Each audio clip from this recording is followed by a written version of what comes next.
Greetings and welcome to another Warhammer 40,000 kill team video where today I'm going over the top 5 teams to beat elites. But before we get into things, please remember to like and subscribe as well as comment. Let me know what you thought of today's video. Did you find it useful and helpful? And remember, I've got a Discord you can check out for free in the episode description below, an affiliate link at Element Games, an affiliate link and discount code at Crossfire Games, and a Patreon if you want to give me some more support. But let's get on with today's video. So yeah, today I'm going over like how to beat elites, because if you haven't been keeping track of tournament results, the stats, like looking online, elite teams are doing quite well. They are actually dominating the game quite heavily, specifically Warp Coven, like they are doing the most, which is great. And I'll go over today's video saying like how you can actually beat them, at least from a kill team's perspective, because even though elites are very powerful, there are ways to beat them. Now, I need to remind people that not only are elites very strong, but the game is effectively designed around elites now. We've gone down from 6 objectives to 3, meaning there's only 3 objectives the Space Marines, well, elite teams need to focus over, and ideally they actually only really need to focus on 2, their own and the middle, because if they control those, they can win. So they've effectively gone down from like 4 objectives to control to 2, which is quite the reduction. And obviously you don't need to score turning point 1, everyone can start conceal turning point 1 and change their order, so you have more freedom to set up. Because another problem elites had last edition was, you know, you actually had to make the decision of going for the objectives or setting up for some of the teams. So now you don't have to worry about that as much. You kind of have more freedom to play. Then you also need to remember that counteracting is very powerful.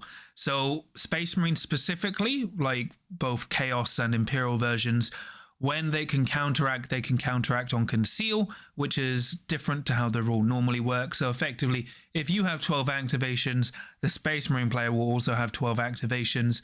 But being able to do unique actions, any 1 AP actions, and then if you're playing Angels of Death, if you're on an engage order or you're not, you can spend a CP to do 2 actions.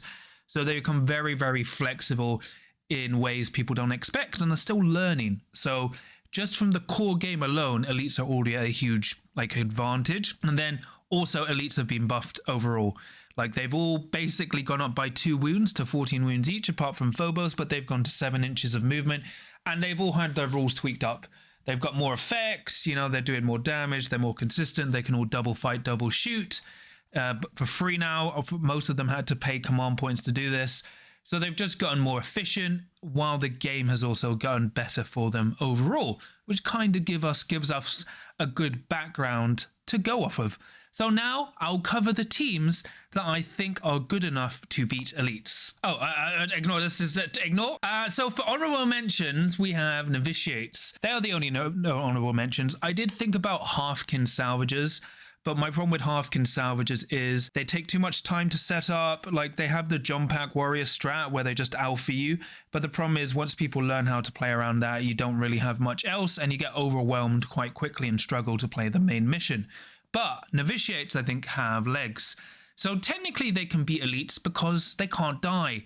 So if you aren't aware of the combination, basically with Defenders of the Faith, if they're on objectives or mission markers, they halve the first they halve 1 dice damage down to a minimum of 2, and then combined with their healing when they spend Acts of Faith, unless you're doing 9 damage in a single sequence, you can't kill them. So what usually happens is if you shoot them with like a bolt pistol or bolt gun, you get like 4 successes through, they make 2 saves, then they spend 1 act of faith to turn a failure into a normal, so that spends 3. So they block 3 hits, they take 2 damage and then heal 3 plus D3 wounds. Even if they only save 1, they don't die. So it's kind of like crazy. It's just too much to deal with. And like if you've properly staged up, most kill teams actually can't kill them. You know, Angels of Death and Phobos specifically can't reliably put out enough damage to kill a novitiate in 1 attack sequence, either from shooting or melee. They have to like hope they roll enough crits, but then remember novitiates can just fix their dice. You know, because remember they can once per action, they can spend 1 act of faith to either turn a miss into a success or a normal into a crit. And then if they do it once per turning point, they can use 2 acts of faith, and then they've got rerolls. You know, they've got ways to just reliably fix their dice. So they just survive thanks to the damage negation, then heal back to full health while you've taken chip damage back. or you're now in the open and exposed position. And then if you don't set up correctly, as the novitiates, you do lose. So if you haven't set up enough mission markers or don't get enough onto the objectives, like a canny elite player can kill you. And you do actually struggle killing the elites reliably. You kill them in a weird form of attrition. Obviously, you got your Pegasus and your Jeweler, but the problem is if those key damage pieces die, especially your leader, it kind of becomes very hard to push through. But at the moment, I think they're an honorable mention, partly because they just don't die. At number 5, we have Void Dancer Troop. So remember, everyone is free APL, 4 invuln, so they're 4-up saves that ignore piercing, with great mobility, because remember, everyone's 7 inches of movement, and every time they climb, they only spend 1 inch. So you're actually very, very mobile. You're still dropping at normal height, but effectively you're either spending 1 inch or 2 inches to drop, depending on what kill zone you're playing, because, you know, Vocus, actually a lot of the places you're jumping off from are only 1 inch. So you can, with that 7 inch of movement, and even when you're doing a 9 inch charge, can actually reliably clear buildings in the way, which is very, very good. You also are 8 activations compared to an elite teams of 6, so they're only usually getting 1 counteraction if they're going, well, if you're going first, and 2 if they're going second. You have access to piercing 1 and piercing 2 weapons, so you get the Neuro Pistol, which is 4 attacks, hitting on freeze, 4/5 stun, piercing 1, and then the Fusion Pistol, which is 4 attacks, hitting on freeze, 5 free, devastating free, piercing 2. Obviously, your pistol is range 8, but your fusion pistol is range 3, but you still have very mobile platforms, because remember, with a reposition and dash, you're moving 10 inches, and especially with your, you know, improved ability to climb, you're actually getting quite close to threaten most elite teams. You will have to watch out for Legionary and Warp Coven, who will downgrade your, you know, your Neuro Pistol to just piercing nothing, and then your Melter Pistol piercing 1. But they're still reliable threats, especially if your opponent's out of CP or can't negate your piercing. Then you've got good melee and fast, like literally. You've got 5 attacks, you know, hitting on freeze, 4/5 damage with most of your weapons unless you're taking kisses. Your leader has a power weapon. You're just really, really good. You've got a lot of melee ploys, well, firefight ploys that can quickly kill elites. So you can do murderous entrance. I remember your players can do one firefight ploy for free once per game, once per turning point. So you can just like charge in. If you've got 4 hits, you would do 8 damage, and then it's like if you strike with a crit, you've got 13. So if you're charging into like a 12 wound operative, you've just killed them. And if you don't, you still like chip down a Space Marine from 14 wounds down to like 2 wounds. So you have lots of way just to blur through people. Then you can also like strike with a crit and then fall back after charging. So you've got really flexible ways to kite Space Marines without taking damage back. You've also got Recon and Infiltration, which both work very well into elites. Recon, because you basically can just take confirm kill. With this kind of team, you will just like very quickly max confirm kill, because confirm kill is very balanced. And Infiltration is actually pretty good, because when you get to the Shadow Seer and Death Jester, if your Shadow Seer can quickly reach the top level of Vocus in your opponent's side of the side of the table, you will just max Surveillance, because you can do it from the top. Remember, it's only going from the bottom to the top is only going to cost you 1 inch. So you can like dash, move up there, and then gather surveillance. So you just immediately get that. And then while you're also doing gather surveillance, you can do your psychic powers, because for some reason their psychic powers aren't shooting attacks when they should be. And you've got Mirror of Minds to chip down, and you've got stun. So very, very good to just reliably get you like 6 victory points and then free from the primary. And the Death Justice, quite good, although he becomes CP intensive now, to basically move 1 inch up onto a building, well, 2 inches onto a building, shoot, and then move back down with your strategy deploy to shoot while during a reposition action. And remember, if it gets any successful hits through, then that elite player counts as being injured for that operative, which is really, really good. Then you also, your blades all have severe, which is totally the wrong rule. I personally think they should have punishing, but remember, when you've got 5 attacks hitting on freeze, 4/5 with 1 always going to be a crit, you can just like reliably do tons of damage. And then your Sadefs give you needed free accuracy. You're probably going with the shooting Sadef this time because you want your fusion pistol to run up and shoot, and then turning point 2, you make your Def Jest to get balanced. You can go with the melee option, but I think you have enough ways to force through enough melee chip damage that I think you go with the shooting one.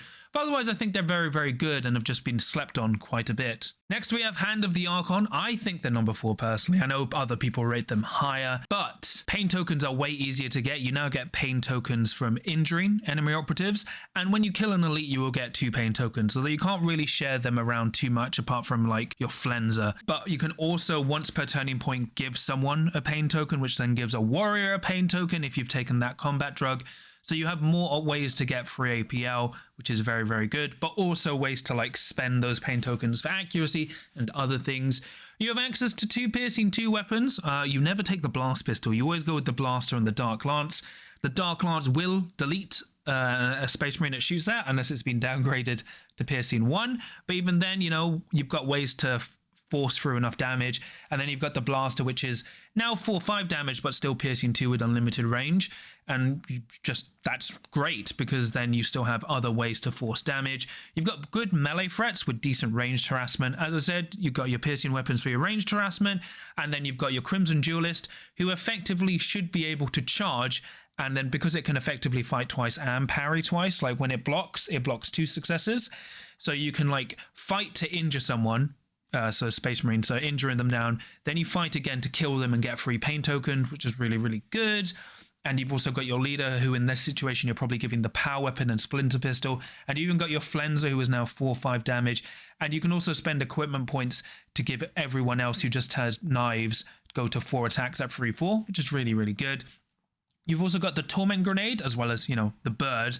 So the Bird, even though it's just 1/1 with Seek, it's just a good way to chip damage if like from turning point 1 onwards.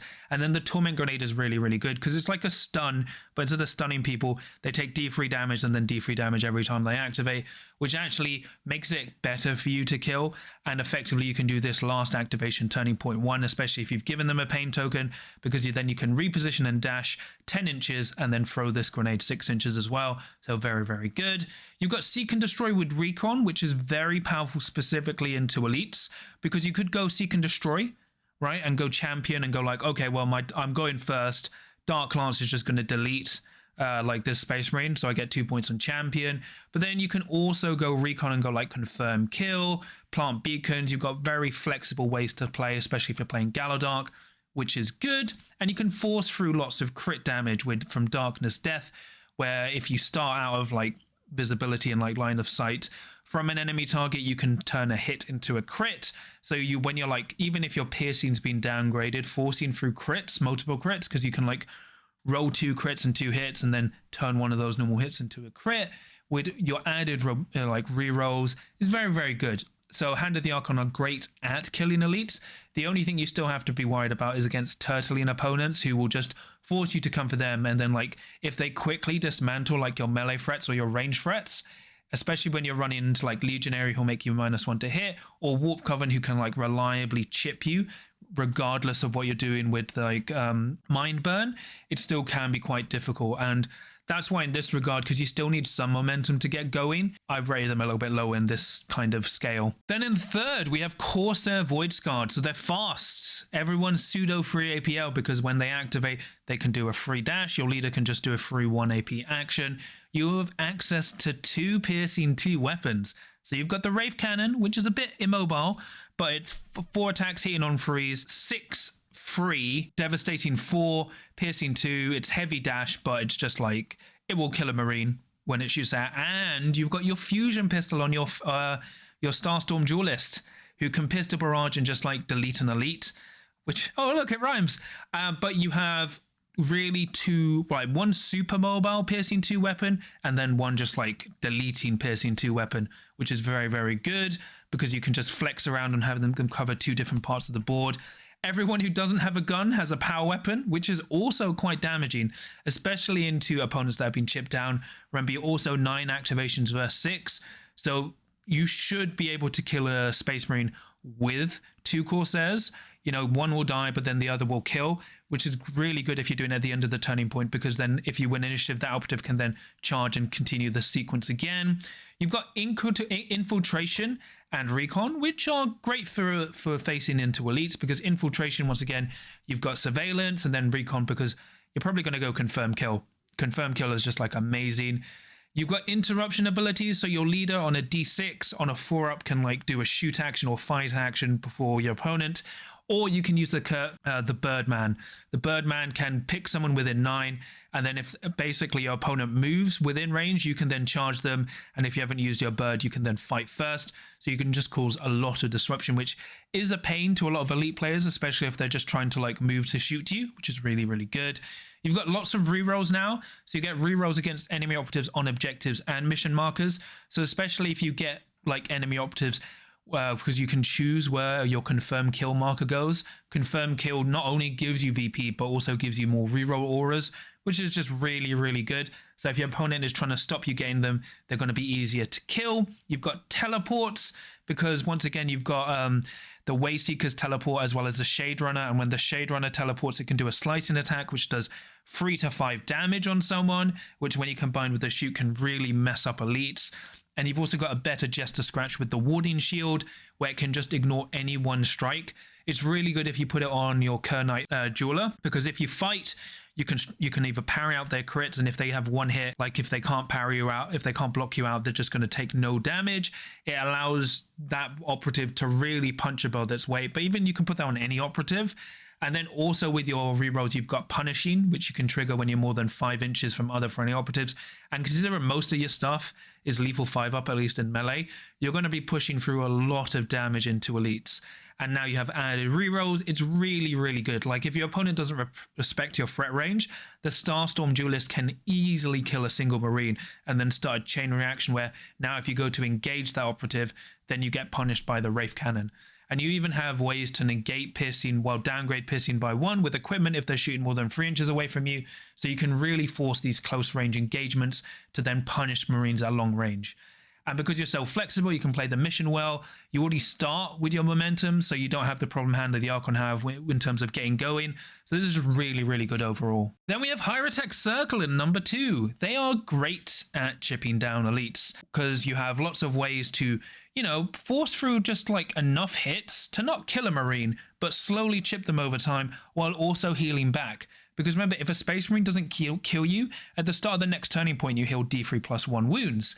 So if they're in situations where they're only getting chip shots on you and you're getting chip shots on them, you're going to win out the war because you have better healing. You also have Tesla Weaves that does D3 damage for every friendly operative that gets charged. So your opponent actually, especially if they're in an injured state, needs to charge 2 enemy operatives. They're taking 2 D3 damage, which is crazy. You've also got Magnify shots. So when your Cryptek is shooting, well, Cryptek and a Prentek is either shooting for each other or a friendly operative, they gain ceaseless and then can also gain balanced, which makes them really reliable. So they can actually blast away Marines or damage through them quite consistently.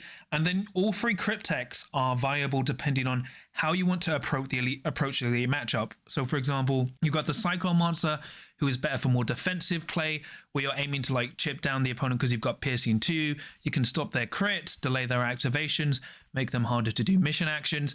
Then you've got the Techno Monster, who will just kill Marines because his gun is crazy and he can buff his own gun. And then he can start buffing other friendly operatives to just blow through elites.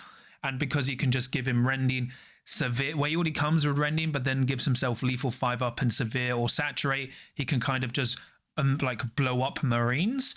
But you've even got the Chronomancer, who can like slow down Space Marines with the Nanomine, make someone -1 attack dice, you know, for attacks taken, which makes you very durable and has a decent either lance or stun shot. It's how you want to approach that matchup, depends on which Cryptek you pick. Gorse or Tesla are still great into elites. For example, even if you get if your elites can't ignore piercing, you go Gorse, because you're just going to usually chip through like at least 8 damage. Whereas Tesla is great if they do ignore piercing, because then if you get 5 hits, you're actually doing 9 damage. Well, 6 damage still if they save 2 hits, but then you've also got the splash damage. well, devastating 1 damage. So you've got real ways to flex into both styles of elite teams at the moment. As I said, you can win drawn out battles, especially with reanimation, because if they only kill 1 operative at turning point, you can actually resurrect that operative with your reanimator or roll for reanimation and then heal as well. So you can actually, do lots of chip, especially if they like spend too much resource with 1 Marine to kill 1 Necron warrior, because then you go like, oh, I'm back, now you die. So it's like better than a 1-for-1 trade. You can go back on the negative on the kill op. So your opponent has to kill everyone effectively twice to max the kill op. And then recon and security are pretty much the best tac op combination, because once again, you can go like confirm kill. Maybe you want plant signal beacons, but then security, if you want to play into other foes, you want to play like contain, take ground, secure center, which is very reliable with this kill team. You basically have good ways to play quite defensively and win a drawn out game, although you do have to be quite wary of elites doing multi-charges and quickly like killing multiple operatives in a single turning point. It's damaging for any team, but specifically this team, because when you have more instances to reanimate, you may be in situations where you don't reanimate the key operative you want, then it passes down the chain and reanimates someone either on the front of the battlefield who's about to die or someone in the backfield who's now useless. So that's why it can be a bit dicey, but overall I think they're really, really good into elites. And then finally, we have Inquisitorial Agent. They are probably maybe the best kill team in the game right now. They're definitely tied for best with Legionary and Warp Coven. If remember, they can take 2 plasma weapons, 2 melter weapons, and a melter mine. So that's with Kazakin. Your 11 activations, you can go 12, but to be honest, you're not really taking Deathcore with Inquisitor Agents. You can pick any tac op archetype.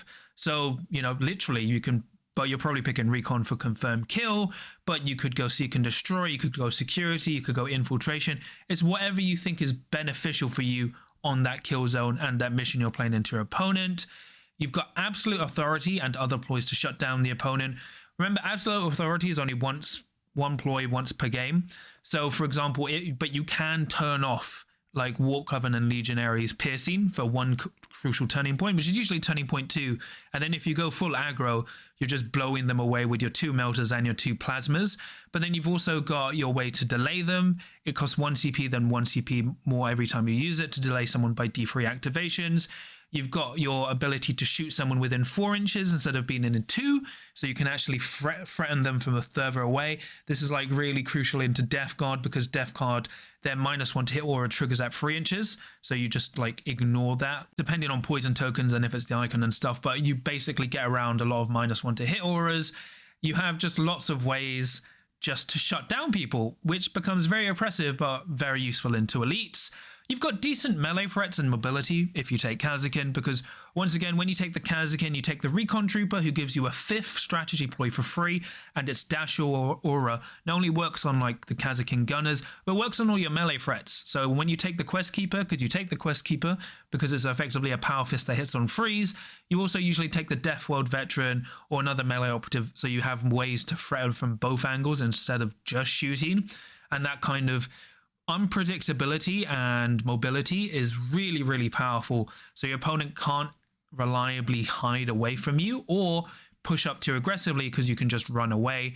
So that's like really, really good. And not only do you have that amazing shooting, you also have decent melee as well. And then you can create defensive bubbles with tomes, because in another edition for this kill team, now you can use your defensive tomes, but they don't stack. So basically, if they're within 2 inches of the tome bearer, you're -1 attack dice.